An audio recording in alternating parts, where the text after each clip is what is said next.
Hey, it's Juliet from WTI. Do you have redness issues? I have lots of that. Now, I am not super great at doing my makeup, but I know this has worked for me.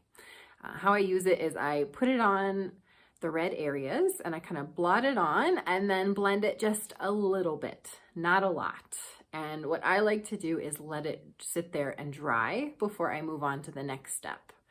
Now, I've done half of my face, so you can see the difference, one half and the other. One half has it, the other half doesn't. Now, after I've let it sit for about 5 to 10 minutes, if I can, then just letting it sit there, you can now see the difference again between one half of my face and the other. One is much more red.